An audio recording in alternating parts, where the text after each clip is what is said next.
আসসালামু আলাইকুম। আমি ঢাকা থেকে বলছি। বাংলাদেশি ব্লগার আর্টিন ডেইলি লাইফস্টাইল ব্লগে আপনাদেরকে জানাই স্বাগতম।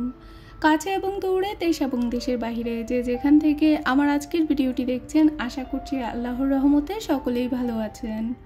আমরা আলহামদুলিল্লাহ ভালো আছি। আবারও এলাম নতুন একটি ভিডিও নিয়ে। আশা করছি আমার আজকের ভিডিওটি আপনাদের কাছে ভালো লাগবে। আজ চারিপাশের ওয়েদারটা অনেক ভালো লাগছিল, মেঘলা মেঘলা আকাশ, যেটা আমার সবসময় পছন্দ। তো আজকে একদম সকাল থেকে ভিডিওটা শুরু করেছি। সকালের নাস্তা বানাতে চলে এসেছি কিচেনে, আর কিচেনে এসে সবার আগে যেটা করেছি, রুটিগুলো বানিয়ে নিয়েছিলাম অফ ক্যামেরায়।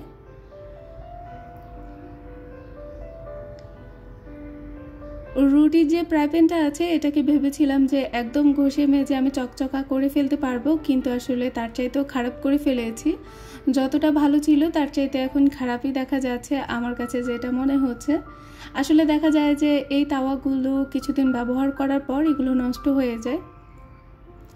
যেটাই বলুক না কেন, আমার কাছে মনে হয় যেন লোহার কড়াইয়ের কাছে আর অন্য কিছু হতেই পারে না। তো যাই হোক, কি আর করব, কিছুই করার নেই, যেহেতু কিনে ফেলেছি। এখন তো বুঝতেও পারছি, আসলে মানুষ বলে না যে ভুল করলেই তো বুঝতে পারা যায় যে এটা ভুল হয়েছে। তো যাই হোক, সকালবেলায় রুটি তৈরি করছি, যেহেতু এখন আবার রেগুলার রুটিনে ফিরে এসেছি। সকালবেলা এনে বাবা যেমন অফিসে যাওয়াটা ওনার একটা রুটিন, তেমনি কিন্তু আমারও সকালবেলায় নির্দিষ্ট একটা সময়ের মধ্যে নাস্তা তৈরি করে নেওয়া একটা রুটিনে দাঁড়িয়েছে। তো সেটাই করছিলাম। সকালবেলা ঘুম থেকে উঠে রুটিগুলো করে নিয়েছি, আর এখন ছেঁকে নিচ্ছি। রুটিগুলো চেয়েছিলাম একদম গোল গোল করব, কিন্তু পাতলা করার জন্য যেটা করেছি, খুব বেশি পাতলা হবে সেটা চিন্তা করে একটু বেশি করে চাপাচাপি করেছি, যার জন্য কোনোটার মধ্যে দেখা যায় যে একটু কান বের হয়েছে, কোনোটার মধ্যে আবার দেখা যায় যে একটু মাথা বের হয়েছে। তো যাই হোক, যেমনটাই হয়েছে, রুটিটা পাতলা হলে আমার কাছে খেতে ভালো লাগে।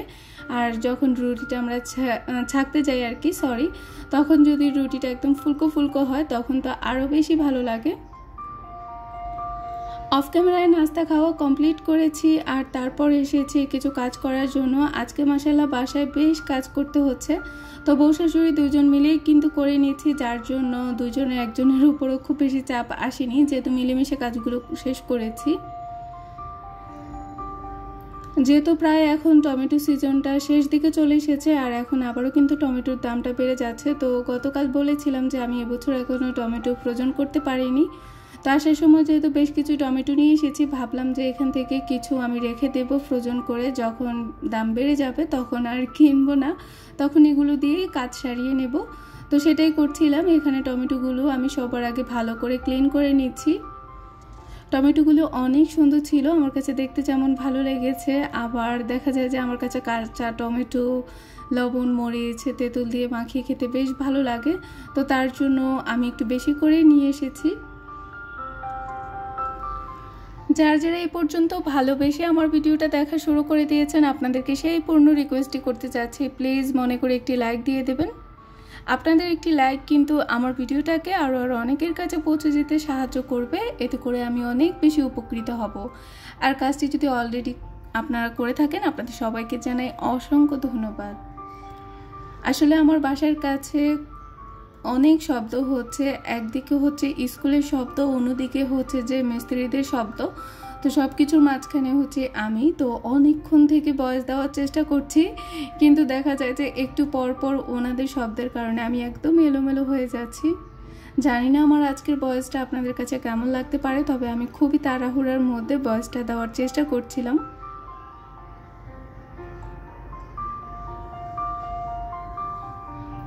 আমার গতকালকের আগের ভিডিওতে আমার ম্যাক্সিমাম আপুরা আমাকে যে বিষয়টা নিয়ে কথা বলতে চেয়েছেন, সেটা হচ্ছে হাজব্যান্ড ওয়াইফের মধ্যে সবার আগে যেটা থাকতে হবে সেটা হচ্ছে বিশ্বাস। অবশ্যই এটা দরকার। একটা সম্পর্কের মধ্যে সবার আগে বিশ্বাসটা থাকতে হবে। বিশ্বাস না থাকলে কখনোই ওই সম্পর্কটা টিকে উঠবে না।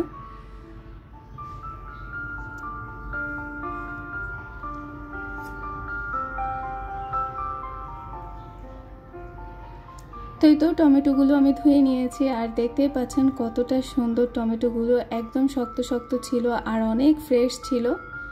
দেখতে যেমন ভালো লাগছিল আমার কাছে, কাটার সময়ও কিন্তু আমার কাছে ভালো লেগেছে। তো অফ ক্যামেরা আমি টমেটো কেটে নিয়েছি, আর সাথে কিছু আম কেটে নিয়েছি, কাঁচা আম কেটে নিয়েছি, ডিপ ফ্রিজে এভাবেই রেখে দেব। আম ডাল খেতে সবাই কম বেশি পছন্দ করে, তো তার জন্য ভাবছি যে এখানে 1 কেজির মতো আম আমি কেটে ডিপ ফ্রিজে রেখে দেবো। তো এই পাশে বক্সে করে আমি আগে টমেটোগুলোকে ভালো করে কুচি করে রেখে দিয়েছি। আসলে টমেটো চাইলে অনেক রকমভাবে ফ্রোজেন করা যায়, তবে আমি কয়েকভাবেই রেখেছি। আমার কাছে সুবিধা মনে হয়েছে এভাবে একটু ছোট ছোট করে কুচি কুচি করে কেটে রেখে দিলে রান্না করতে একটু সুবিধা হয়। টমেটো যদি গোটা গোটা ডিপ ফ্রিজে রাখা হয়, তারপর দেখা যায় যে সেটা বের করে আবার কাটা, এটা একটা ঝামেলা। আবার দেখা যায় যে যদি একটু বড় বড় সাইজ করে কেটে রাখি, সেটাও আবার রান্না করার পর যে টমেটোর খোসাটা হয় সেটাও কিন্তু দেখতে ভালো লাগে না। তো তার জন্য আমি একদম ছোট ছোট করে কেটে রেখেছি, যাতে করে আর রান্নার সময় কোনো প্রবলেম না হয়। টমেটো বক্সে রাখলেও প্রবলেম হয় না, কেননা দেখা যায় যে কেচি কিংবা হচ্ছে যে ছুরির মাথা দিয়ে যদি একটু ধাক্কা মারা হয় তাহলে কিন্তু টমেটোগুলো খুব সুন্দরভাবে উঠে যায়। তার জন্য আর খুব একটা ঝামেলা পোহাতে হয় না। তো তার জন্য আমি বড় বড় বক্সে করে এগুলো রেখে দেব। আর এই তো একটা বক্সে আমি আমগুলো এভাবে রেখে দিয়েছি, এতে করে সারা বছর দেখা যায় যে টমেটো আম আমার বাসায় থাকবে। এখানে মা যেটা করেছেন, সবসময় মাই দেখা যায় যে মাসকাবাড়ি বাজার করলে মশলা পেঁয়াজ এগুলো কেটে রেখে দেন, আর আমার কাজ হচ্ছে যে আমি ডিপ ফ্রিজে রেখে দেব, এই আর কি কথা। তো এখানে মা পেঁয়াজ আর রসুনটা কেটে রেখে দিয়েছে, আদাটা আগে থেকেই ছিল, তো তার জন্য এই মাসে আর আমার আদা কেনা হয়নি। আদা যেহেতু আছে তার জন্য আর কিনিনি। তো এখন এগুলো আমি ডিপ ফ্রিজে রেখে দেবো, এতে করে পুরো মাসের ঝামেলা আমার যখন শেষ হয়ে যাবে তখন জাস্ট আমি নামিয়ে এটাকে ব্লেন্ডার করে ফেলবো। তো এত কাজের ফাঁকে কিন্তু রান্নাবান্নাও করে নিয়েছি। দেখা যায় যে রান্নাবান্না যদি না করি আবার দুপুরের খাবারের সময় হয়ে যাবে, তখন আবার কি খেতে যাব। আজকে একটা মজার রেসিপি করছি, এটা বাসায় আমাদের সবার অনেক পছন্দ। তো গতকাল তো লাউ রান্না করেছিলাম, লাউটা মোটামুটি ভালোই লেগেছে। লাউয়ের খোসাটা আমি রেখে দিয়েছিলাম ভাজি করব তার জন্য। তো অলরেডি এখানে আমি লাউয়ের খোসা আলু এটাই ভাজি করছিলাম, একটা ডিম দিয়ে দিয়েছি। আর এই ভাজিটা কিন্তু সত্যি অনেক মজা হয়। অনেকেই এটা খেয়েছেন আমি জানি, আবার অনেকে হয়তো খাননি সেটাও জানি, বুঝতে পারছি। যারা যারা খাননি তাদেরকে পার্সোনালি রিকোয়েস্ট করব অবশ্যই একবার হলেও খেয়ে দেখবেন, অসম্ভব মজা হয় খেতে। গতকাল যে মাছের ঝুড়াটা করেছি সেটাও অসম্ভব ভালো লেগেছিল, তো তাই ভাবলাম যে আজকেও একটা ভাজি টাইপের কিছু করে ফেলি, হয়তো খেতে ভালো লাগবে। তো না, করার পর খেতে কিন্তু বেশ ভালো লেগেছে। আসলে যেহেতু মাসের শুরুতে মাসকাবাড়ি বাজারগুলো গোছাতে হয়, তার জন্য একটু ব্যস্ত হয়ে পড়েছিলাম, তাই ডিটেলসে তেমন কোনো রান্না আপনাদের সাথে শেয়ার করছি না। টুকটাক কাজের ফাঁকে যতটুকু সম্ভব আপনাদের সাথে শেয়ার করছি, এই আর কি। সন্ধ্যাবেলায় আয়না বাবা অফিস থেকে আসার সময় ডিম নিয়ে এসেছে, আর তার সাথে কিছু চিংড়ি মাছ। আসলে কালকে চেয়েছিলাম যে চিংড়ি মাছ কেনার জন্য, আয়ান অনেক দিন থেকে চিংড়ি মাছ খাবে বলছিল, তবে বাজারে খুব বেশি বড় বড় চিংড়ি পাইনি, যার জন্য এখান থেকে নেইনি। বলেছিলাম যে নতুন বাজার থেকে নিয়ে আসতে, তো তার জন্য আয়না বাবা ওখান থেকে নিয়ে এসেছেন। তো ওইগুলোই আবার গুছিয়ে নিয়েছি। আসলে দেখা যায় যে মাসের 2-3টা দিন বাজার গোছাতে গোছাতে আমাদের মহিলাদের নাজেহাল অবস্থা হয়ে যায়। যাই হোক, যারা যারা এই পর্যন্ত আমার সাথে এসেছেন, আমার ভিডিওটা উপভোগ করছেন, ভিডিওর কোনো অংশ কিংবা আমার কোনো কথা যদি একটু হলেও ভালো লাগে, তাহলে আপনাকে রিকোয়েস্ট করব প্লিজ অবশ্যই আপনি যদি আমার নতুন বন্ধু হয়ে থাকেন তাহলে আমার ছোট চ্যানেলটিকে সাবস্ক্রাইব করে আমার সাথে থাকবেন। পাশে থাকা বেল বাটনের অল অপশনটি অবশ্যই প্রেস করে রাখবেন, এতে করে আমার নিত্য নতুন ভিডিওটি মাত্রই নোটিফিকেশন পৌঁছে যাবে আপনার কাছে। আর কাজটি যদি অলরেডি আপনি করে থাকেন, আপনাকে জানাই অসংখ্য ধন্যবাদ। তার সাথে আপনি যদি আমার ভিডিওটি ফেসবুক পেজ থেকে দেখে থাকেন, প্লিজ আমার ফেসবুক পেজটাকে ফলো দিয়ে রাখবেন। তো ডিমগুলোকে আমি ক্লিন করে তারপর পানি শুকাতে রেখে দিয়েছি। আর এদিকে চিংড়িগুলো আয়ান কিছুক্ষণ দেখছিল। আসলে আয়ান খাবে কি, আয়ান দেখার জন্য অনেক বেশি আগ্রহ প্রকাশ করছিল। তো তার জন্য আয়না বাবাকে বলেছিলাম যে বড় সাইজের চিংড়ি নিয়ে আসতে। তো কিছুক্ষণ আয়ান এগুলোকে দেখলো, এগুলোর সাথে হ্যালো হাই করলো। আসলে ওরা হচ্ছে গিয়ে এখনকার সময় কার্টুন দেখে দেখে এগুলো শেখে, তো তার জন্য ওদের মাথার মধ্যে এগুলো ঢুকে যায়। ও তো আমাকে বলছিল যে আম্মু অক্টোপাস লাগবে, চিংড়ি লাগবে। অক্টোপাস তো এটা তো আমি কখনোই বাসায় আনবো না, এটা পার্সোনালি আমার পছন্দ না।